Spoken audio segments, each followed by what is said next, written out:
আসসালামু আলাইকুম রহমতুল্লাহ। আজকের ক্লাসে আমরা পাসপোর্ট, ভিসা, টিকিট এবং ইমিগ্রেশন সংক্রান্ত অতীব প্রয়োজনীয় কতগুলো শব্দের আরবি জেনে নিব।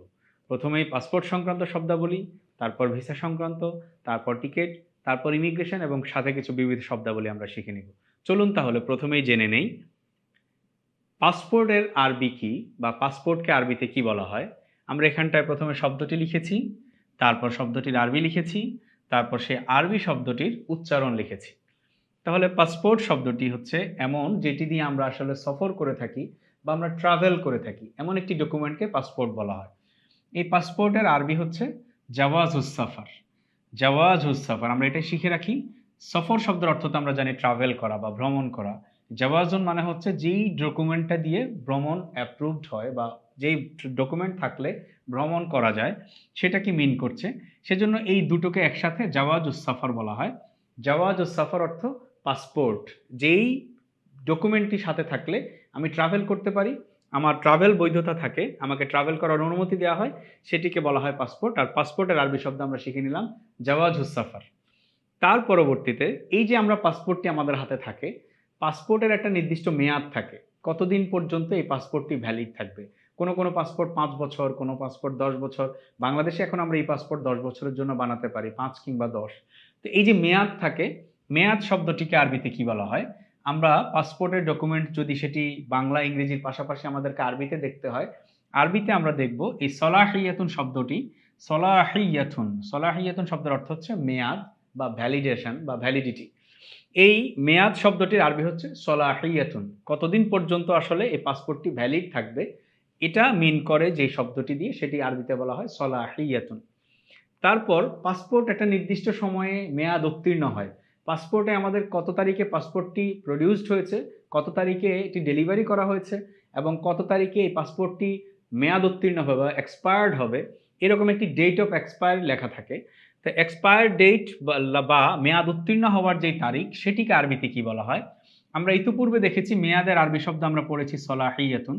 আর এই যে উত্তীর্ণ হওয়া বা শেষ হয়ে যাওয়া, মেয়াদ শেষ হয়ে যাওয়া বা মেয়াদ উত্তীর্ণ হওয়া, এটিকে আরবিতে বলা হয় ইন্তেহাউন। তাহলে এই দুটো শব্দকে একত্রে মেয়াদ উত্তীর্ণ, এটিকে আরবিতে বলা হয় ইন্তেহাউস সলাহিয়া।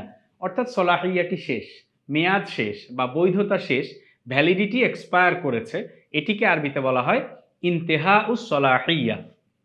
এটি ভিসার ক্ষেত্র হতে পারে, পাসপোর্টের ক্ষেত্র হতে পারে। ভিসাও তো একটা নির্দিষ্ট সময়ের জন্য দেওয়া হয়, 2 মাস, 3 মাস, 1 মাস বা 2 সপ্তাহ, 1 সপ্তাহ, অথবা 1 বছর, 2 বছর, 5 বছরের জন্য ভিসা দেওয়া হয়ে থাকে।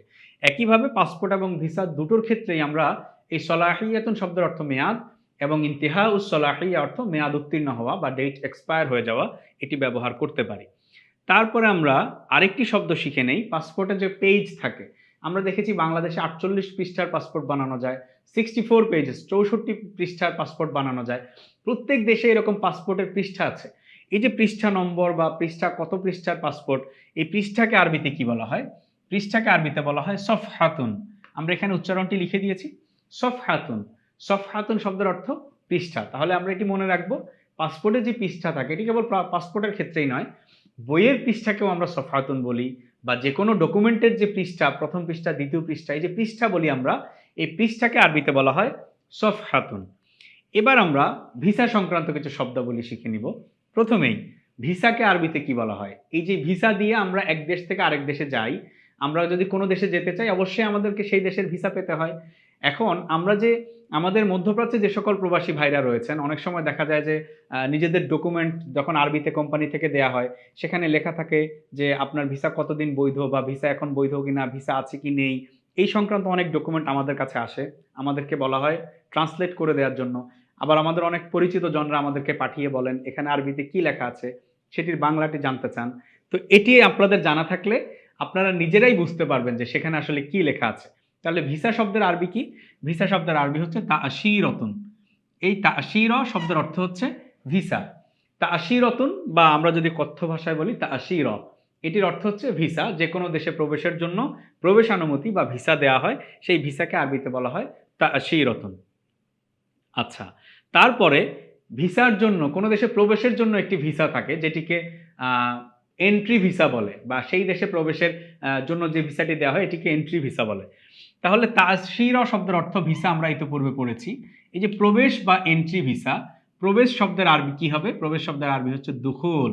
দুখুল শব্দের অর্থ হচ্ছে কোথাও প্রবেশ করা, এন্ট্রি নেয়া, এটিকে আরবিতে বলা হয় দুখুলুন। এই দুখুল শব্দের অর্থ থেকে আমরা, দুখুল শব্দের আরবি অর্থ, বাংলা অর্থ যেহেতু প্রবেশ করা, সেখান থেকে প্রবেশ বা এন্ট্রি ভিসাকে আরবিতে বলা হয় তাশিরাতুদ দুখুল। আমরা এখানে সুন্দরভাবে লিখেছি, আরবিটা লিখেছি তাশিরাতুদ দুখুল। এটির আবার উচ্চারণ দিয়ে দিয়েছি সবার সুবিধার্থে, যাতে সবাই এটি পড়ে আপনারা বুঝে নিতে পারেন। আমরা আবার কালার কোড মেনটেন করেছি, আপনারা শুরু থেকেই দেখছেন আমাদের লেকচার, আমাদের ভিডিওগুলোতে আমরা কালার কোড মেনটেন করছি। তাশিরাতুদ দুখুল অর্থ হচ্ছে এন্ট্রি ভিসা, তাশির অর্থ ভিসা, দুখুল শব্দের অর্থ হচ্ছে প্রবেশ। আপনারা দেখবেন লেখা থাকে দুখুল, তারপর হচ্ছে এন্ট্রি, বাংলা ইংরেজিতে লেখা থাকে এন্ট্রি, আরবিতে লেখা থাকে দুখুলুন এয়ারপোর্টে, আবার ভিসার মধ্যেও লেখা থাকে অনেক সময়। তো এই তাশিরাতুদ দুখুল ভিসার মধ্যেও লেখা থাকে যে এটি হচ্ছে প্রবেশের ভিসা, ভিসা নম্বর লেখা থাকে, বা তাশিরা শব্দটি, তাশিরাতুদ দুখুল শব্দটি ভিসার মধ্যে লেখা থাকে। তাহলে আমরা জেনে নিলাম এন্ট্রি ভিসাকে আরবিতে বলা হয় তাশিরাতুদ দুখুল। আমরা এন্ট্রি ভিসাটি জেনে নিলাম, এবার আমরা জানবো এক্সিট ভিসা, বা যেই ভিসা দিয়ে আমাদের এক্সিট করার অনুমতি থাকে, তাশিরাতুল খুরুজ। আমরা এই খুরুজ শব্দের অর্থ হচ্ছে এক্সিট নেয়া বা বের হওয়া। আরবিতে খুরুজ শব্দটির অর্থ হচ্ছে, বাংলা অর্থ হচ্ছে বের হওয়া বা এক্সিট নেয়া, এক্সিট করা। আমরা যে ইংরেজিতে এক্সিট লেখা দেখি অনেক জায়গাতেই, বিশেষ করে অনেক জায়গাতেই দেখা যাচ্ছে এক্সিট বা বের হওয়া, অথবা হচ্ছে এন্ট্রি বা প্রবেশ করা এরকম লেখা থাকে। তাহলে এক্সিট ভিসাকে আরবিতে কি বলা হয়? এক্সিট ভিসাকে আরবিতে বলা হয় তাশিরাতুল খুরুজ। আমরা ইতিপূর্বে দেখেছি এন্ট্রি ভিসাকে বলা হয় তাশিরাতুদ দুখুল, আর এখন দেখছি এক্সিট ভিসাকে আরবিতে বলা হয় তাশিরাতুল খুরুজ। তাহলে এই হচ্ছে তাশিরাতুল খুরুজ, এবং এটির আমরা উচ্চারণটি এখানে লিখে দিয়েছি, তাশিরাতুল খুরুজ অর্থ এক্সিট ভিসা। ভিসার মধ্যে আমরা কিন্তু লেখাগুলো দেখব, এগুলো দেখলেই আমরা বুঝতে পারবো তাশিরাতুদ দুখুল অর্থ এন্ট্রি ভিসা, তাশিরাতুল খুরুজ অর্থ এক্সিট ভিসা। তারপরে আমরা চলে যাই, এই ভিসা আমাদের অনেক সময়, এটি সবচেয়ে পরিচিত এবং কমন একটি শব্দ। আমাদের প্রবাসী ভাইরা যারা মধ্যপ্রাচ্যে রয়েছেন অনেকেই মাঝে মাঝে বলেন যে আমার তো একবারে দেশে চলে আসতে হবে, কেন? আমাকে তো আমার মালিক বা আমার কফিল, আমার মুদির, আমার কোম্পানির মালিক, সে একেবারে আমাকে খুরুজ নিহাই লাগায় দিছে। খুরুজ নিহাই মানে কি? আমরা প্রায়ই ওদের কাছে শুনি যে খুরুজ নিহাই, ভিসার মধ্যে খুরুজ নিহাই লাগায় দিয়েছে। এই খুরুজ নিহাই শব্দের অর্থ হচ্ছে চূড়ান্তভাবে দেশ ত্যাগ করা, মানে এখন তাকে একবারে এ দেশ থেকে চলে যেতে হবে। যদি সে দেশে আসতে চায় পুনরায় তাকে ভিসা নিয়ে নতুন সবকিছু মেনটেন করে আবার তাকে ফিরে আসতে হবে। এই ভিসা দিয়ে সে আর এখানে থাকতে পারবে না, একবারে তাকে এখন দেশে চলে যেতে হবে। এটাকে আরবিতে বলা হয় খুরুজুন নিহাইয়ুন। খুরুজুন নিহাইয়ুন, এটিকে আমরা উচ্চারণ লিখে দিয়েছি, এটির আর বাংলা অর্থ হচ্ছে চূড়ান্তভাবে দেশ ত্যাগ। এটি খুরুজুন নিহাইয়ুন। কথ্য ভাষায় বললে আমাদেরকে আরবরা যেভাবে বলে সেটি হচ্ছে খুরুজ নিহাই। আমাদের প্রবাসী ভাইরা অনেকেই খুরুজ নিহাই শব্দটি আপনারা জানেন, আপনারা এটির সাথে পরিচিত। এই খুরুজ নিহাই শব্দের অর্থ হচ্ছে চূড়ান্তভাবে দেশ ত্যাগ করা, অর্থাৎ যেই দেশে আপনি আছেন ওই দেশে আপনাকে চূড়ান্তভাবে ছেড়ে আসতে হবে। এইবার আসলে আপনি আর এই দেশে যেতে পারবেন না, আবার নতুন করে যেতে হলে আবার নতুন করে ভিসা নিয়ে আবার সব ফর্মালিটি মেনটেন করে তারপর আবার যেতে পারবেন। এটিকে বলা হয় খুরুজ নিহাই। এবার আমরা চলে যাব টিকিট সংক্রান্ত কিছু শব্দ জানবো। আমাদের পাসপোর্ট হলো প্রথমে, পাসপোর্ট আমার একটি ট্রাভেল ডকুমেন্ট। তারপরে আমি আমার পাসপোর্টে আমি যেই দেশে যাব সেই দেশের ভিসা লাগানো হলো, আমার পাসপোর্ট রেডি আছে, আমার ভিসা হয়েছে, এবার তো আমার যাওয়ার জন্য টিকিট করতে হবে। তাহলে টিকিটকে আরবিতে কি বলা হয়? টিকিটকে আরবিতে বলা হয় তাজকিরাতুন। আমরা লিখি এভাবে, বলি তাজকির। তাজকির শব্দের অর্থ হচ্ছে টিকিট। আমি যেই দেশে যাব সেই দেশে যাওয়ার জন্য আমাকে তো একটা এয়ার টিকিট কিনতে হবে, বিমানের টিকিট কিনতে হবে। তাহলে এই এয়ার টিকিট বা টিকিটের আরবি শব্দ হচ্ছে তাজকির। এই তাজকির শব্দের অর্থ হচ্ছে টিকিট। আচ্ছা, তারপরে আমাদেরকে তো টিকিট কেনার জন্য টিকিট বুকিং দিতে হয়। আমরা জানি আমরা বিভিন্ন এয়ারলাইন্সের ট্রাভেল এজেন্সিতে আমরা টিকিট বুকিং দিয়ে থাকি, এয়ারলাইন্সের হেড অফিস থেকে আমরা টিকিট বুকিং দিয়ে থাকি, আবার অনলাইনে আমরা বুকিং করে থাকি। এই যে টিকিট বুকিং দেয়া, এটি বিমানের টিকিটের বেলাই নয়, ট্রেনের টিকিট, বাসের টিকিট, অন্য যে কোনো গাড়ির টিকিট বা বিমানের টিকিট সবগুলোকেই আরবিতে তাজকিরা বা টিকিট বলা হয়। আর এই যে টিকিট আমরা বুকিং দেই, এই বুকিং দেয়াকে আরবিতে কি বলা হয়? বুকিং দেয়াকে আরবিতে বলা হয় হাজজুন। হাজজুন শব্দের অর্থ হচ্ছে বুকিং দেয়া। আমরা অনেক সময় বলে থাকি কোনো কাউন্টারে ফোন করে কথা বলে অথবা কাউন্টারে দেখা করে বলে যে আমার একটি বুকিং আছে, আমার টিকিট বুকিং দেওয়া আছে। এই যে আমার টিকিট বুকিং দেওয়া আছে, এটির অর্থ হচ্ছে লি হাজাজুন, আমার একটি বুকিং আছে। তখন তারা জিজ্ঞেস করে কি ধরনের বুকিং, কয়টার গাড়িতে বুকিং, অথবা কোন ফ্লাইটে আপনার বুকিং আছে। এই যে বুকিং, এই বুকিং শব্দটির আরবি হচ্ছে হাজাজুন। তাহলে আমরা টিকিট শব্দটির আরবি জেনে নিলাম তাযকিরা, আর এই যে বুকিং দেওয়া হয়, বুকিং দেওয়ার আরবি শব্দ হচ্ছে হাজাজুন। আচ্ছা, তারপরে আমরা এবার টিকিট, আমাদেরকে যখন টিকিট দেওয়া হয়, টিকিটের মধ্যে আমাদের কোন ফ্লাইটে আমরা যাব সেই ফ্লাইট নম্বর লেখা থাকে। যেই টিকিট আমরা কিনি সেই টিকিটে, গাড়ির টিকিট হলে গাড়ির নম্বর লেখা থাকে, ট্রেনের টিকিট হলে ট্রেনের নম্বর লেখা থাকে। একইভাবে বিমানের টিকিট হলে এয়ারক্রাফটের যেটা ফ্লাইট নম্বর আছে, ফ্লাইট নম্বরটা লেখা থাকে। আচ্ছা, আমি একটি তাজকিরা কিনলাম, তাজকিরা শব্দের অর্থ কি? টিকিট। তাহলে টিকিটের আরবি জেনে নিলাম তাজকিরা। আর আমি টিকিট বুকিং দিয়েছি, বুকিং এর আরবি জেনে নিলাম হাজজুন। এবার ওই যে টিকিটটি আমি কিনেছি সেটির ফ্লাইট নম্বরটি কত, এটি যদি আমার জানতে হয়, নম্বর শব্দের আরবি হচ্ছে রকমুন। এই রকমুন শব্দের অর্থ হচ্ছে নম্বর, আর রিহলাতুন অর্থ হচ্ছে ফ্লাইট। আমরা জানি রিহলাতুন শব্দের অর্থ হচ্ছে ট্রাভেল বা ভ্রমণ করা, আর রকম শব্দের অর্থ হচ্ছে নম্বর। আবার একইভাবে রিহলাতুন শব্দটি দিয়ে ফ্লাইটকেও বোঝানো হয়, অর্থাৎ যেই ফ্লাইটটি ট্রাভেল করবে সেই ফ্লাইটটিকে রিহলাতুনও বলা হয়। তাহলে ফ্লাইট নম্বরের আরবি হচ্ছে রকমুর রিহলাতি। আমরা যখন কোনো দেশে গিয়ে নামি, আমাদেরকে একটি ছোট্ট ফর্ম পূরণ করতে হয়, যেখানটা আমাদেরকে লিখতে হয় আমি কত নম্বর ফ্লাইটে এসেছি বা আমার ফ্লাইট নম্বর কত ছিল। এটি আরবিতে যখন লেখা থাকে তখন লেখা থাকে রকমুর রেহলা, আর ইংরেজিতে লেখা থাকে ফ্লাইট নম্বর। তাহলে এই রকমুর রেহলা শব্দের অর্থ হচ্ছে ফ্লাইট নম্বর, আমরা এটি মাথায় রাখবো। রকমুর রেহলা শব্দের অর্থ হচ্ছে ফ্লাইট নম্বর। আচ্ছা, তারপর আমরা চলে যাব ইমিগ্রেশন সংক্রান্ত শব্দাবলীতে। আমার পাসপোর্ট হয়েছে, ভিসা হয়েছে, টিকিট নিয়েছি, এবার আমি ইমিগ্রেশন ক্রস করব, ইমিগ্রেশন পার করে আমি তারপর আমার এয়ারক্রাফটে উঠবো, বিমানে উঠবো। তাহলে ইমিগ্রেশনের প্রথম যেই বিষয়টি, আমাদেরকে ইমিগ্রেশন অফিসারের কাছে আমাদের ডকুমেন্টগুলো সাবমিট করতে হয়, সে সব কিছু যাচাই বাছাই করে দেখে ঠিক আছে কিনা, আমি ট্রাভেল করতে পারবো কিনা। তারপর সেখানে এই যে একটি চেকিং হয়, ওই ইমিগ্রেশন অফিসার বা ইমিগ্রেশনের যে পয়েন্টটি রয়েছে সেই সংক্রান্ত শব্দগুলো আমরা দেখি। প্রথমে ইমিগ্রেশন। ইমিগ্রেশন আসলে দুই রকম মিনিং দেয়, এজন্য আমরা দুটো আরবি শব্দ ব্যবহার করি। একটি হচ্ছে তো একেবারে ইমিগ্রেন্ট হয়ে যাওয়া আর কি, কোনো একটি দেশে চূড়ান্তভাবে স্থানান্তর করে, নিজের সিটিজেনশিপ ট্রান্সফার করে নেওয়া বা অন্য কোনো দেশে একেবারে চলে যাওয়া। আবার আমরা অনেক সময় শুধুমাত্র ট্রাভেল করতে যাই বা ভ্রমণ করতে যাই, ঘুরতে যাই, অন্য কোনো পারপাসে যাই, হজ উমরা করতে যাই বা ছুটিতে যাই অথবা হচ্ছে পড়াশোনা করতে যাই। এই ইমিগ্রেশনের একটি আরবি হচ্ছে হিজরতুন, আরেকটি আরবি হচ্ছে ইগতিরাবুন। তাহলে আমরা দুটোর যে কোনো আরবিটি আমরা ব্যবহার করতে পারবো। ইমিগ্রেশনের জন্য ইগতিরাব শব্দটিও ব্যবহার করা যাবে, হিজরতুন শব্দটিও ব্যবহার করা যাবে। আচ্ছা, ইমিগ্রেশনের আরবি তাহলে কি আমরা জেনে নিলাম। এটি অনেক সময় লেখা থাকে ইমিগ্রেশনের সামনে ইমিগ্রেশন অথবা ইগতিরাব অথবা হিজরত, এভাবে লেখা থাকে, আমরা এটি ব্যবহার করতে পারি।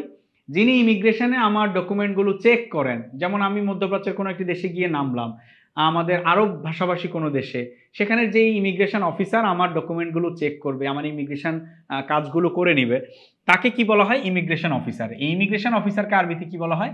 দবিতুন শব্দের অর্থ হচ্ছে অফিসার, আমরা জেনে নিলাম। ইতিপূর্বে আগের স্লাইডে আমরা জেনেছি ইমিগ্রেশনের আরবি হিজরতুন হতে পারে, ইগতিরাবুন হতে পারে, দুটোই ইমিগ্রেশনের আরবি হতে পারে। আর অফিসারের আরবি কিন্তু একটাই, দবিতুন। এই দবিত শব্দের অর্থ হচ্ছে অফিসার। তাহলে ইমিগ্রেশন অফিসারকে আমরা কি বলি? দবিতুল হিজর অথবা দবিতুল ইগতিরাব, অর্থাৎ ইমিগ্রেশন অফিসার, যিনি ইমিগ্রেশনের কাজগুলো ডিল করেন তাকে ইমিগ্রেশন অফিসার বলা হয়। তার আরবি হচ্ছে দবিতুল হিজর, দবিতুল ইগতিরাব।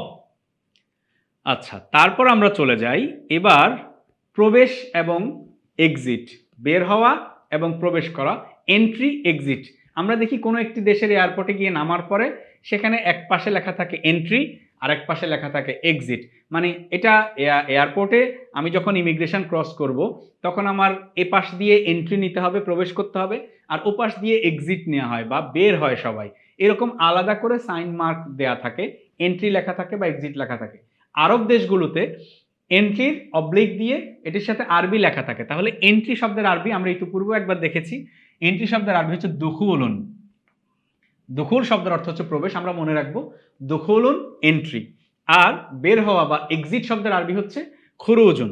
তাহলে এই যে বাহির হওয়া বা এক্সিট নেওয়া, এটিকে আরবিতে বলা হয় খুরুজুন। আমরা এখানে উচ্চারণ লিখে দিয়েছি খুরুজুন।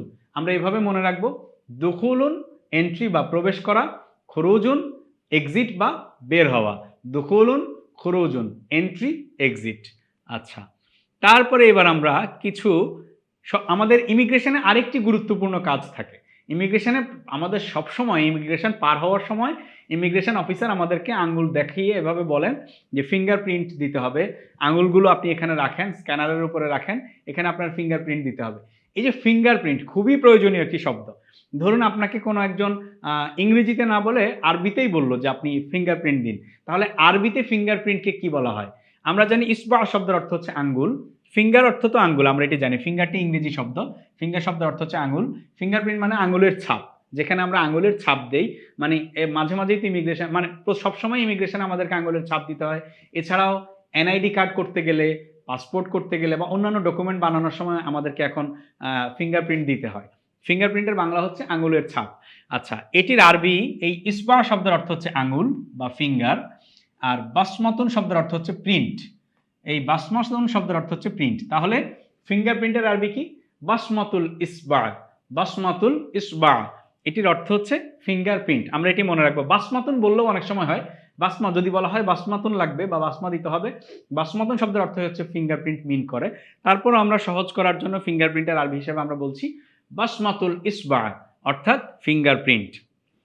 আচ্ছা, তারপর আমাদেরকে ইমিগ্রেশন ক্রস করার পর বিভিন্ন দেশে নেমে আমাদের, এটি তো প্রবাসী ভাইরা খুব বেশি পরিচিত এটির সাথে, কারণ হচ্ছে বিভিন্ন দেশে যাওয়ার পরে একটা ফর্ম আমাদেরকে ফিল আপ করতে হয়। আমি কোন ফ্লাইটে এসেছি, আমার ফ্লাইট নম্বর কত ছিল, তারপর আমি কোন এয়ারলাইন্সে এসেছি, কোথা থেকে এসেছি, আমি এখানে কতদিন থাকবো, আমার সাথে কী ধরনের জিনিস রয়েছে, কোনো ট্যাক্সেবল জিনিস রয়েছে কিনা, ট্যাক্স পেয়েবল কোনো জিনিস রয়েছে কিনা, এই সংক্রান্ত একটি ফর্ম পূরণ করতে হয়। আচ্ছা, এই ফর্মটিকে আরবিতে কি বলা হয়? ফর্মটিকে আরবিতে বলা হয় ইস্তিমারহ। এটি আমরা মনে রাখবো। অনেক সময় দেখা যায় যে বলা হয় যে আপনি একটি ইস্তিমারা পূরণ করুন, এখানে একটি ইস্তিমারা রয়েছে, আপনি ইস্তিমারাটি পূরণ করে দিন। এখন অথবা অনেক সময় ফর্ম বলা হয়, ইংরেজিতে ফর্ম বলা হয় আর আরবিতে বলা হয় ইস্তিমারা। তাহলে আমরা জেনে নিলাম ফর্ম শব্দের ইংরেজি হচ্ছে ইস্তিমারা। যদি কখনো আমাকে ইস্তেমারা দেওয়া হয় বা ইস্তেমারা পূরণ করতে বলা হয় অথবা আমার কাছে ইস্তেমারা চাওয়া হয়, আমি বুঝে নিব ইস্তেমারা শব্দের অর্থ হচ্ছে ফর্ম। যে কোনো এয়ারপোর্টে এরকম একটি ইস্তেমারা বা ফর্ম পূরণ করতে হয়। আচ্ছা, তারপর আমরা এবার বিবিধ কিছু শব্দাবলী শিখবো। আমরা পাসপোর্ট শব্দাবলী শিখেছি, ভিসা সংক্রান্ত শব্দাবলী শিখেছি, টিকিট সংক্রান্ত শিখেছি, ইমিগ্রেশন সংক্রান্ত কিছু শব্দ শিখেছি। এবার বিবিধ কিছু শব্দাবলী শিখবো। প্রথমেই ছবি বা ফটোকপি, দুটোর জন্যই সূরাতুন শব্দটি ব্যবহার করা হয় আরবিতে। দেখা যায় আমাদের কাছে ছবি চাইতে পারে যে আপনার ছবি দেন, এই ছবিকেও আরবিতে সূরাতুন বলা হয়। একইভাবে অনেক সময় দেখা যায় বলতে পারে যে আপনার পাসপোর্টের ফটোকপি দিন। এই যে ফটোকপি, পাসপোর্টের ফটোকপি হতে পারে, ভিসার ফটোকপি হতে পারে, নুসখা বলে এটিকে, বা সূরাতুন বলা হয়। এই ফটোকপির আরবি হিসাবে আমরা সূরাতুন শব্দটি শিখে রাখি, এটি আমরা ব্যবহার করতে পারবো। পাসপোর্টের ফটোকপি হোক অথবা ভিসার ফটোকপি হোক, আমরা ফটোকপি বলতে সূরাতুন শব্দটিকে বুঝবো। সূরাতুন শব্দের অর্থ ফটোকপি বা ছবি। তারপরে আরেকটি শব্দ আমরা একটু দেখে নেই, এটিও প্রয়োজনীয় শব্দ। আমরা তো বিভিন্ন দেশে ট্রাভেল করার সময় আমাদের সাথে ব্যাগ থাকেই, লাগেজ হোক, নর্মাল ব্যাগ হোক, কাঁধ ব্যাকপ্যাক হোক, যে কোনো ধরনের ব্যাগ তো আমাদের সাথে থাকে। এই ব্যাগকে আরবিতে কি বলা হয়? ব্যাগকে আরবিতে বলা হয় হাকিবাতুন। হাকিবাতুন অর্থ ব্যাগ। আচ্ছা, প্রথমে আমরা এটি শিখে নিলাম, হাকিবাতুন শব্দের অর্থ ব্যাগ। আমাদের ব্যাগ বোঝানোর জন্য আমরা হাকিবাতুন শব্দটি ব্যবহার করব। এবার ব্যাগ তো আবার ডিফারেন্ট কালার্সের হয়, বিভিন্ন রঙের হয়, এক একজনের এক এক রকম রঙের ব্যাগ। যখন ব্যাগ মিক্সিং হয়ে যায়, আমি আমার ব্যাগ খুঁজে পাই না, কাউকে কি জিজ্ঞেস করে আমার ব্যাগটি পাচ্ছি না, অথবা আমার ব্যাগ কোন বেল্টে আসছে, আমি ওই বেল্টে গিয়ে দাঁড়িয়ে ব্যাগ খুঁজে পাচ্ছি না, কারো সহযোগিতা চাচ্ছি, তখন আমার ব্যাগ আইডেন্টিফাই করার জন্য জিজ্ঞেস করা হতে পারে যে আপনার ব্যাগের রং কি। তাহলে ব্যাগের রং আরবি কি? আমরা রঙের আরবিটি জেনে নেই। ব্যাগ আরবি শব্দ আমরা জেনেছি হাকিবাতুন, আর রঙের আরবি শব্দ হচ্ছে লাউনুন। লাউনুন শব্দের অর্থ হচ্ছে রং। তাহলে আর দুটো শব্দকে যেহেতু আমরা একসাথে লিখেছি, সেজন্য আমরা আরবিটা লিখেছি লাউনুল হাকিবাতি। এখানে নুনটা লামকে এসে ধরেছে। লাউনুল হাকিবাতি অর্থ ব্যাগের রং।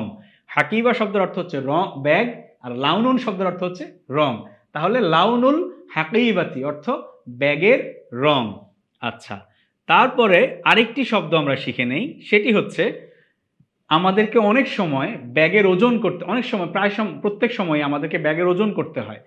আমরা কতটুকু ব্যাগে কত ওজন আমাদের জন্য অ্যালাউড, আমরা কত ওজন, কত কেজি আমরা ক্যারি করছি, এটি আমাদেরকে মাপতে হয়। সেখানে একটি স্কেল রয়েছে।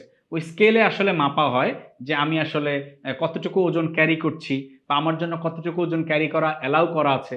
ওজন পরিমাপক বা ওজন মাপার যে যন্ত্র থাকে এটিকে সাধারণত মিজান বলা হয়।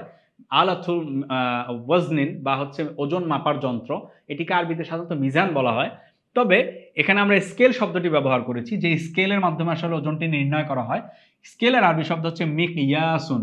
মিকইয়াস শব্দের অর্থ হচ্ছে স্কেল। নর্মালি তো ওজন মাপার যে মেশিন এগুলোকে আমরা মিজান বলি, দাঁড়িপাল্লা বলি। ওজন মাপার মেশিনকে আলাতুল ওজন বলা হয়, ওজন মাপার যন্ত্র বলা হয়। স্কেলকে আরবিতে বলা হয় মিকইয়াসুন। তাহলে আমরা এরপরও ওজনের শব্দটি এখানে অ্যাড করেছি। আরবিতে ওজন শব্দটি কিন্তু আরবি শব্দ। আমরা যে ওজন বলে থাকি এটি বাংলা নয়, এটি আরবি শব্দ। তাহলে মিকইয়াসুল ওজন শব্দের অর্থ হচ্ছে ওজন মাপার স্কেল, বা ওজন মাপা হয় যে স্কেল দিয়ে সেটিকে মিকইয়াস বলা হয়। মিকইয়াসুল ওয়াজনি, ওজন মাপার যন্ত্র। এই ছিল আমাদের আজকের ক্লাসে পরিপূর্ণ ভিডিওতে পরিপূর্ণ আলোচনা। আমরা প্রথমে পাসপোর্ট সংক্রান্ত শব্দাবলী শিখেছি, তারপর ভিসা সংক্রান্ত শব্দাবলী শিখেছি, তারপর আমরা টিকিট সংক্রান্ত শব্দাবলী শিখেছি, তারপর কিছু ইমিগ্রেশন শব্দ সংক্রান্ত শব্দাবলী আলোচনা করেছি, এবং সবশেষে আমরা বিবিধ কিছু আমাদের ট্রাভেলের সময় যে বিষয়গুলো প্রয়োজন হয় এই রকম কিছু বিবিধ শব্দাবলী আলোচনা করেছি আজকের ক্লাসে। আজকের ক্লাস এ পর্যন্তই। পরবর্তী ক্লাসে আবার দেখা হবে। সে পর্যন্ত সবাই ভালো থাকবেন, সুস্থ থাকবেন।